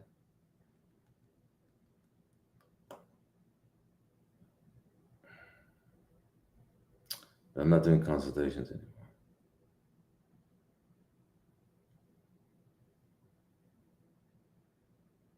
Yeah, and it's hard to train. I mean, he's got to be, because insulin potentiation therapy, the whole part is how, is insulin. How do you manage the insulin? How do you take care of that and the glucose and all that? And when do you do it? The timing and all that. And you've got to realize and know what you're doing. So, because a lot of people say they do IPT, but they really don't. If he could come to, the center, either Thailand or America, you could go through some training there and but an explanation is just not enough. But I'm happy to talk to him about the whole program he's doing with you. So just send a note at that hello@drlodi.com and tell him that you have a doctor that wants to speak with me, and so do that. But I'm not going to be doing consultations for the most part. What is your input on using apricot seeds for preventing and treating chronically fermenting cells? Well, okay, apricot seeds, you're going to get, the idea is you're going to get amygdalin out of it. That's what they call B17, and it does selectively kill CFCs, right? And that's because of the balance of enzymes that CFCs have versus healthy cells. But taking it orally, the problem is that you can give a whole IV of like 9 grams, even up to 15 grams IV, and not harm, because it's the only cells that are going to get killed by cyanide are the CFCs, not the healthy cells, because they have more of an enzyme called rhodinase and less of beta-glucosidase. So anyway, for that reason, they don't get, you're not going to have a problem IV, but orally, we've got so many microorganisms in our gut that have the same kind of enzymatic ratios as CFCs. And so you can liberate, taking it orally, you can take too much and liberate too much cyanide, and people can die from that. So you have to be careful with the apricot kernels. Furthermore, the apricot kernels are not uniform. It's not like every kernel is 0.8 milligrams or 8, whatever. It's not like that. There's a different concentration. So if you took a handful one day, it might be fine. The other day it might make you really sick because they had too much. So this is one of the situations where it's actually better to get it in the pill form. Where you have a known amount, like the company it's what they call amygdalina. I don't know the name of the company, but that's where we get it from. It's from Mexico. Anyway, it's 500 milligrams. So you can take one at night and then before bed, and then one in the morning. If everything's okay, you don't feel sick, then you can add a second one at night, and then everything's okay for a couple of days, add a second one in the morning. You're not going to be able to go up more than 1,000 twice a day at most. You might be good up to 3, but again, you don't want to poison. you don't want to, you got to remember your gut bacteria, gut microorganisms can, because of their enzymes, might result in you getting cyanide poisoning. So what we do is we give it IV for 21 days straight so that we saturate all the cells in the body, and then we can maintain it orally. But if you take it orally, it's going to be maybe a year or two before you'll get up to therapeutic. But it's not that you shouldn't do it. All right.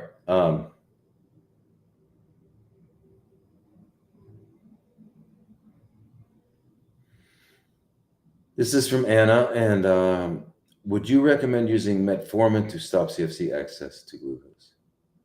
There is varied research on this, on the drug. My doctor can't give me a definite answer. Okay, so, well, it's been just noted that diabetics who took metformin had significantly less CFCs. And diabetes predisposes people to CFCs because of the insulin and glucose. So, yeah, we know that. It lowers fasting glucose, it lowers fasting insulin, and it also has a few other mechanisms. And then there's conflicting, research about glucophage or metformin.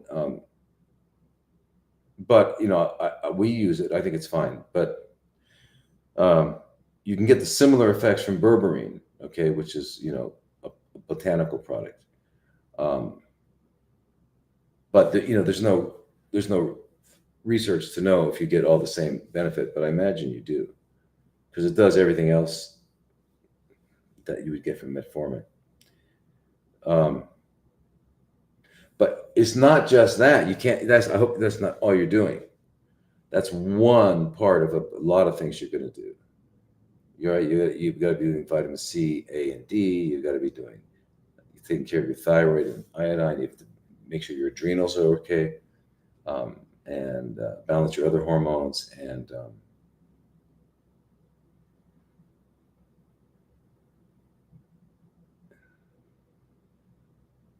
there's a lot to do, not just that. So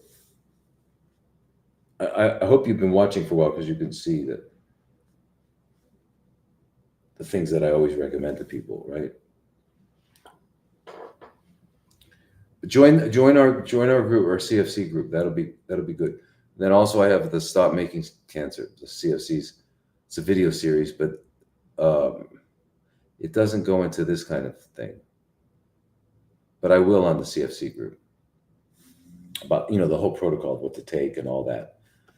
And especially for people who aren't going to be able to come, who can just have to stay home, and they want to have a doctor that we can try to collaborate with and stuff like that. That'll be good for that.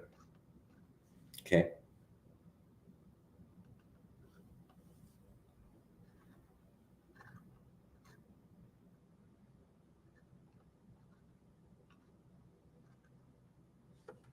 All right. So now here, my mother was diagnosed with melanoma in her scalp. This is from Emily.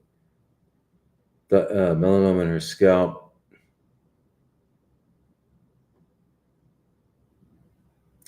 After they did a biopsy in California, she is now only going for a PET scan a month later. Any suggestions for next steps, recommendation? Our healthcare system is too overloaded, it seems. Emily, yeah, lots of suggestions.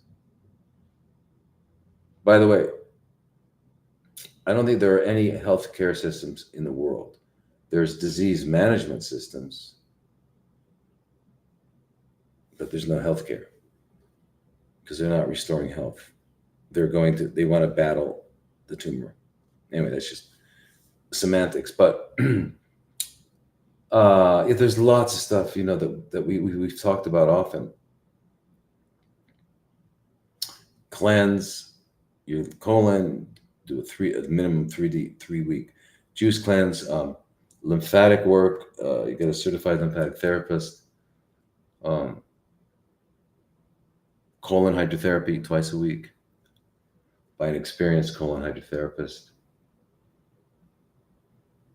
meditation and yoga, meditation like 5 or 6 times a day for just a couple minutes. Then when you resume eating after a juice cleanse for a minimum of 3 weeks, 8 would be better. After you finish drinking the juice, then you want to eat just human food for the next year. And real human food is just plants, the way they're produced by the earth. Tomatoes, not tomato sauce, etc. And putting 18 hours between last meal today and first meal tomorrow, and stopping eating 4 hours before sleep, and vitamin A, C, D, fix your thyroid, and iodine, and adrenals, and take melatonin. Those are fundamentals. And the glucophage is good.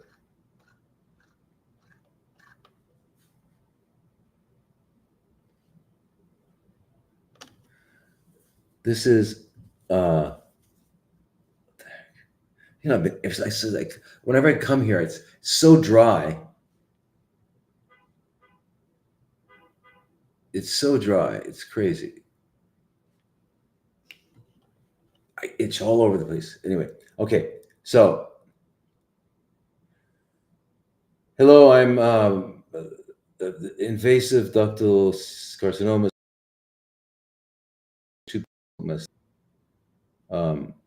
Clear margins. Clear.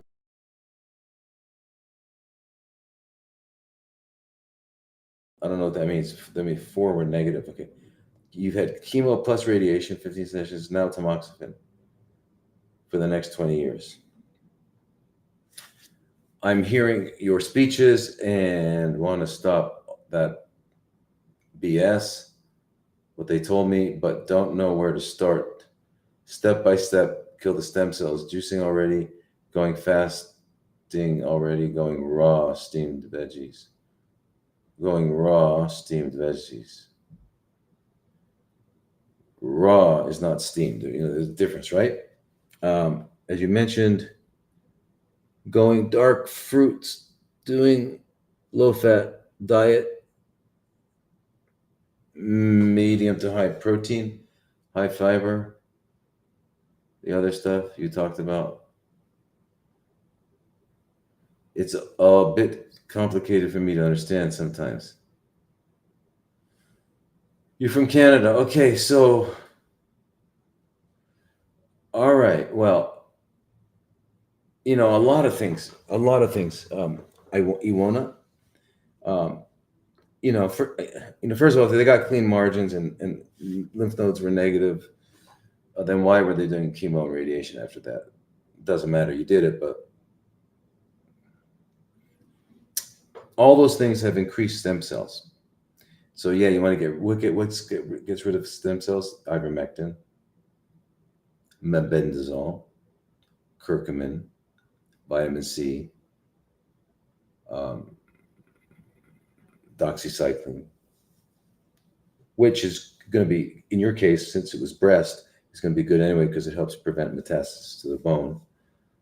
100 milligrams twice a day of doxycycline. You're going to have to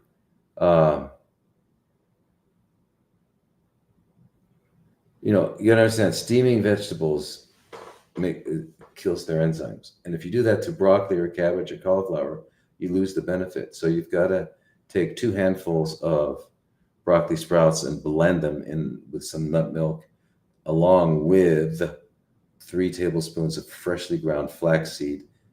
You can put strawberries and blueberries, whatever else, other vegetables.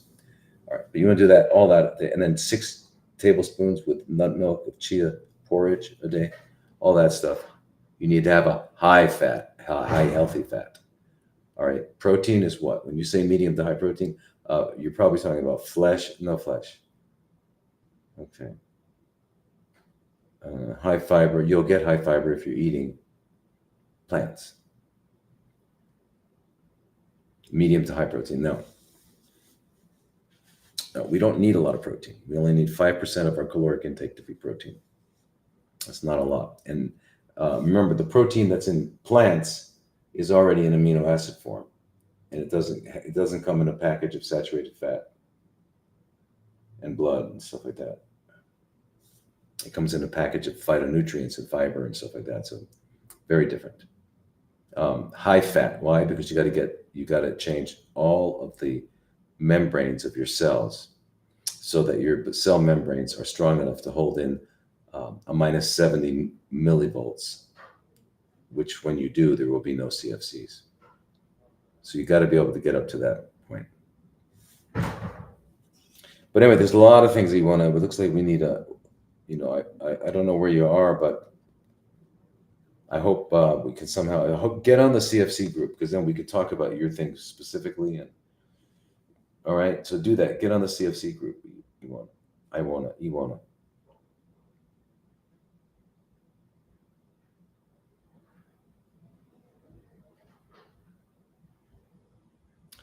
Dark fruits. I don't remember saying anything about dark fruits. I don't even know what a dark fruit is. What's a dark fruit? Anyway, you want to, the fruits you can eat, that you can feel safe about are the berries, green apples, sometimes red apples, the green kiwis, not the yellow, lemons, some oranges. And then always eat fruit alone. Don't mix it with anything else. I mean, don't eat it as an appetizer or as a dessert. Okay, so eat it alone when you eat it. But no really sweet ones like bananas and stuff. All fruit has got part of it is glucose, part of it is fructose. So it's the ratios.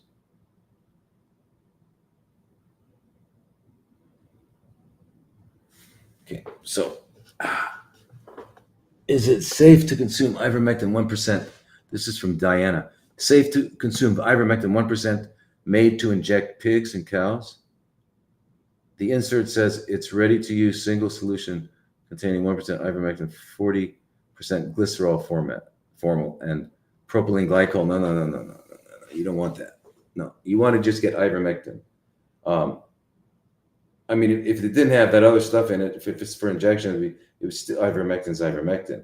But with that other stuff they put, propylene glycol, you don't want. Glycerol formal, you don't want. So you just want ivermectin. Also, what to do if Femben is causing elevated liver enzymes? All right, so remember, all of these antiparasitics are going to elevate the liver enzymes. Why? Because they're cleared by the liver. So therefore, you do 3 weeks on, 1 week off, 3 weeks on, 1 week off. Why do you do it that way?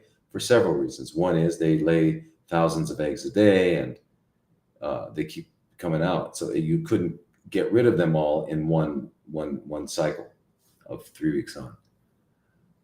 But because they're all cleared by the liver enzymes can go up, but then they'll go down, then they'll go up, then they'll go down. And there's nothing to do about it.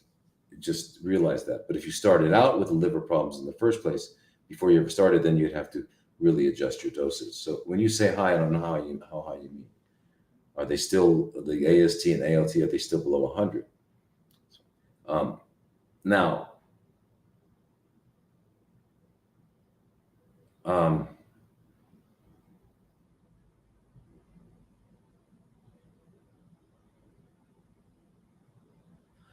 yeah, I don't know how. Okay, you see, so you're worried about the liver enzymes. So yeah, as I said, if you didn't have liver problems before, you don't have hepatitis or alcoholic hepatitis, viral hepatitis, or you don't have fatty liver, you don't have things that could possibly be causing elevated enzymes. You had normal enzymes, and then you took it and they went up. They'll go down, up. They'll go down. Yeah. But you want to get rid of the parasites, so that you've got to do it. But 1% ivermectin, you're not going to get a lot. You need like 12 milligrams 3 times a day, but you also need mebendazole 500 milligrams 3 times a day. You need niclosamide 500 milligrams 3 times a day, fluconazole 200 milligrams twice a day. tinidazole, 500 milligrams 3 times a day. And at least, yeah. 3 weeks on, 1 week off, 3 weeks on, 1 week off, 3 weeks on, 1 week off. Now, I don't know if you have any allergies to these medications or anything like that. So you've got to look into that. It'd be nice if you had a practitioner that knew something to help you. Most of them don't know anything. What is with that back? My God. It's a growing pain. Anyway, Diana, I feel like I didn't help you much on that. Okay, this is from Zoe. Zoe, if one's breast CFC is invasive and spreads to the bones, is it too late? Not at all. Not at all. It normally does spread to the bones, and the thing that helps that is with doxycycline, 100 milligrams twice a day. And just look it up. Go to the PubMed, put in doxycycline and bone metastasis. Right? Do that. You'll see. And also, doxycycline kills the CFC stem cells. It turns off certain mechanisms of the CFCs, and it does amazing things. So, something else it does. Doxycycline is also a part of the tetracycline family. There's minocycline, tetracycline, doxycycline, and anyway, what they do is very interesting. One of the things they do is they bind to the 28S ribosome. What is that? It doesn't matter what it is. It's just a part of the cells, and therefore it affects protein production, protein synthesis. By blocking the mRNA being able to translate and produce the proteins, so that the CFC can grow, or the parasite can grow, or anything like that. So it blocks that. But think about what else it does. If you were one of those people that were sadly confused and scared and accidentally got a bioweapon injection by Pfizer or Moderna, and now you've got this mRNA doing its thing, producing spike protein. And some Japanese research just came out showing it's not only producing spike protein, it's also producing mRNA itself, so that it will then keep going. So it's like a wow. And that can be shed and all kinds of stuff. So it's crazy. But anyway, so in addition to natto kinase, and I would be at least 200 3 times a day, or 300 3 times a day, empty stomach. That dissolves spike protein. But the doxycycline will, and so does azithromycin, which is part of the macrolide family, like erythromycin. And you would block the ability of the newly transformed cell to do its thing, right? And it certainly couldn't, if the mRNA got out, it wouldn't be able to do the it won't allow it to produce the spike protein. That's pretty cool. And I don't know if that's been investigated, but if you've been exposed, that's now.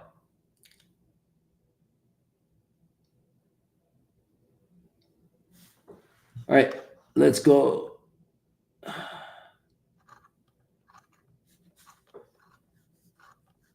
Oh my God, there's so many questions here. Okay, here. This is Edith. Fat, sick, and nearly dead. I watched the movie. I'm excited and committed. However, the green juice that was used in the movie did not list specific ingredients and included fruit. Does your green juice, celery, cucumber, kale, spinach, dandelion, green apple, etc., contain enough vitamins and minerals to sustain life for 8 weeks? Or would one need to take additional supplements and vitamins during the juice feast, not a fast, feast, right? Because a fast means abstaining from all nutrients, and you're getting more nutrients in one liter of green juice than you get the average person gets in 3 months. Um, you're in Canada. So, yes, it does. As a matter of fact, the kale, spinach, and dandelion give you so much. You don't have to use the dandelion if you don't want. It's bitter. So if you do add more, add. What I didn't see there is lemon. Lemon will take away the bitterness. So it's some bitterness of the dandelion. I would just not use the dandelion if it's bitter, right? And spinach and kale, because spinach is a lot of amino acids, protein, and kale and kale's got it's a brassica, so it's got all the what do you call it? All the benefits of brassica in terms of its ability to fight directly the CFCs, to increase phase 2 detoxification of the liver, and to modify in a healthy way estrogen metabolism, etc. Which doesn't matter if you're a man or a woman, we all need that. So that's it. And then the apple, and yeah, you're getting everything. You'll be fine. You can do 8 weeks, 8, 10 weeks, 12 weeks. Yes. And you can do something. If the dandelion, try it. If it's okay, good. If it's too bitter, then add lemon. If you don't want to do it, add something else. Add whatever you want, bok choy, or cabbage is usually spicy if you juice it, but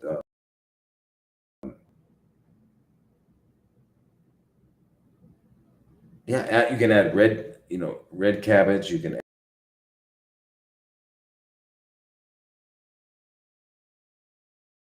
stuff you can do. So don't, yeah. Okay, so do that. Okay.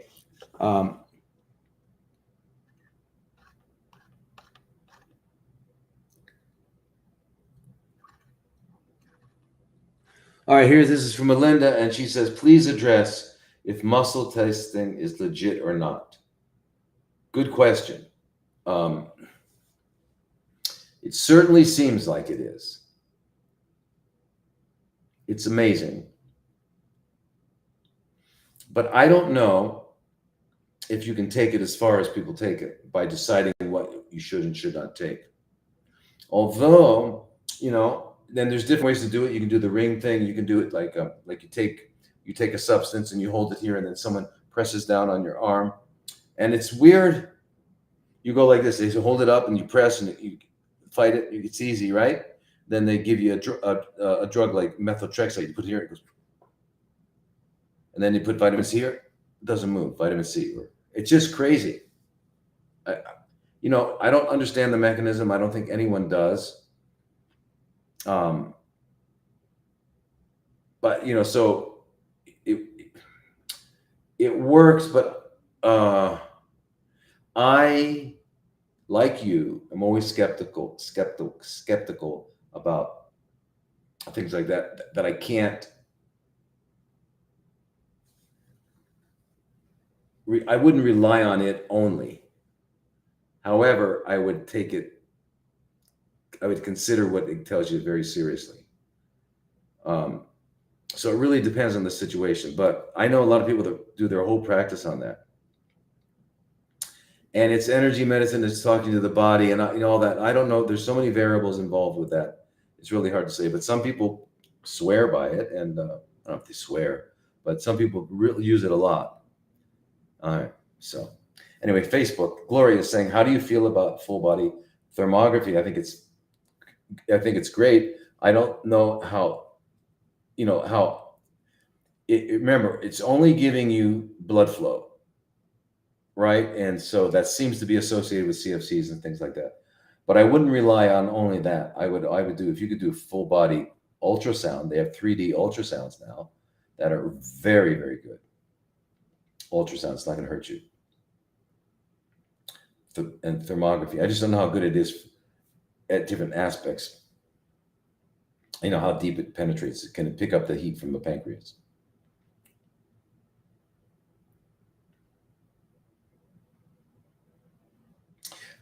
This is John. Is it safe to orally consume ivermectin 1% made to inject in cows or pigs? Again, you're going to have that same stuff for injecting but propylene glycol or any of that stuff.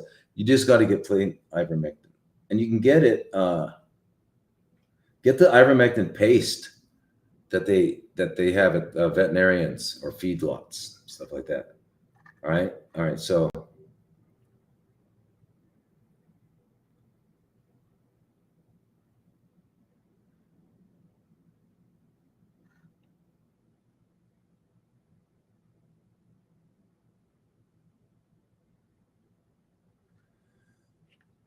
no fish oil is the question here. Yeah, no fish oil. Okay, because we're not fish. We don't need fish oil. The big deal about fish oil is it has a lot of EPA, eicosapentaenoic acid. It's got a lot of docosahexaenoic acid, docosa, anyway, acid, DHA, docosahexaenoic acid. Those are derivatives of the omega-3. All right. They're derivatives, but the only ones that we need, the essential ones, are the omega-3s and 6s. And they have derivatives. So the omega-3s have EPA and DHA, whereas the omega-6 has arachidonic acid as its derivative. And then they go down and do other things. So each species will produce what they need. Even within a species, it might be different. So for example, usually the fish oil that's used for fish, for selling oil, comes from fish in cold water, like up around, Greenland, Alaska, those waters. So they've got to have a lot of unsaturated bonds in their fat and to keep them from getting stiff. And that's what EPA and DHA are. But if you consume as much as they have, it's actually dangerous. So yes, no fish oil. Flaxseed, hemp seed, chia seed.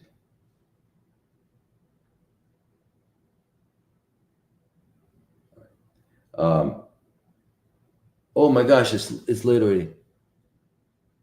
Okay, this is I can't say the name. Imes Saladi. The main blood test to do after lumpectomy, and how often should I do it? By the way, my ultrasound is clean. Okay, so you had a lumpectomy. Okay, so if you got clean margins and don't do chemo and radiation. If you didn't get clean margins, though, you don't need to do chemo and radiation. Not only you don't need to, you don't want to, because it'll make it spread. It'll cause metastasis. Why would he say such a thing? Because it's true. Go to PubMed and join me on the CFC group so I can show you this research on the Zoom. Join the CFC group, but I'll show you. It's crazy. If you read this, you're going to say, what? Now you can take care of what blood test you look at. Well, in addition to looking at your CBC and chemistries to know how your body's doing in general, it looks at your liver, your kidneys, electrolytes. You also want to look at, and then your tumor markers, right? So if it's breast, you can look at CA15-3 or CA27.29 or CEA. Those are usually breast. Now, but that's not enough, because those tumor markers are not tumor markers by that's not their function in biology, right? So you also get an LDH, which is the final enzyme in the pathway of making fermentation. So if it's going up, we know that there's more fermentation. So in general, that's a very important one to get. The other one is ferritin, and the ferritin to iron ratio should not be 5 or more. Ferritin keeps going up. That's not what you want. The other one is, if you're in America, you can go to American Biologics Lab and get something called phosphohexoisomerase, which is PHI. That's another really good one. And then the other thing I would get is a lymphocyte subset, because you want to know how your lymphocytes are doing. But don't let them poison you now or anything.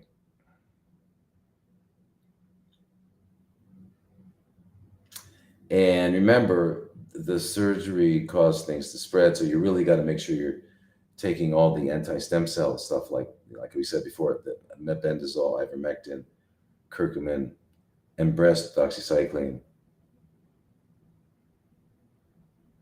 and vitamin C to eliminate the stem cells or to kill them. Yeah.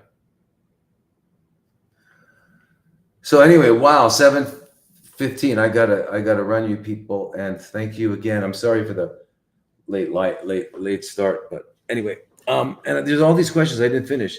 Is a juicer okay? Really quickly, Lisa, is there a juicer extremely important to fight CFCs, or a blender okay when making a green drink? Two different things. A juicer removes the fiber, so you get more. You can get more nutrients, so you can get an armful of vegetables that you couldn't. If you blend it, you're still going to have all the fiber. You'll get full. You won't be able to get that much. I mean, it's still good for you, but you're not going to be able to get the benefits of a juicer. A juicer is you want to get mostly water and nutrients and drink 3, 4, 5 liters a day while you're not eating, and do that for 3 to 6 weeks, 8 weeks, and just clean out the aquarium, right? Just keep drinking and drinking and drinking. Then when you resume eating, you're going to eat only real food, which is stuff that grows, and you're not going to do anything to it. You're just going to eat it, maybe wash it. You might prepare it with some stuff, but you're not going to thermally degenerate it, i.e. heat it. And you should still be drinking like at least 1 or 2 juices a day. Now, blending is completely different. You can make blended soups like avocado and spinach, right? You blend 2 bunches of spinach, put the juice of half of a lemon, put 3 or 4 avocados in there, 2 avocados, whatever, and it's a delicious, creamy avocado spinach soup. Amazing, delicious. Put some sea salt, Himalaya sea salt, and you can dice some onions on it. Now that's excellent. You can blend up 4 tablespoons, 8 tablespoons of raw broccoli, raw almond butter, or raw cashew butter, or raw walnut butter, the raw pumpkin seed butter. Okay, blend in with maybe 2 big stalks of broccoli. Cut them up and put that in, and put in some water, and then blend it, and you'll have delicious broccoli with almond butter or cashew butter, whatever. So we'll put a little salt on it if you need. So there's all kinds of blended soups you can make. That's a blended soup. That's the difference. A juice is where you're getting lots of volume of water along with the nutrients. Remember. So you get all the nutrients except for fat and fiber. You're not getting it because you want to drink a lot of juice to clean you out and to get a high concentration of nutrients. Anyway, we got so many more to do, and just couldn't do it. So remember those groups. Really, let's do those groups, because then we can be more specific, and it'll be interactive, and I can answer you more, because I don't get a chance to do that. Anyway, Sawadi Cup, Cup of my cup. See you next week. Okay, aloha. And where are we?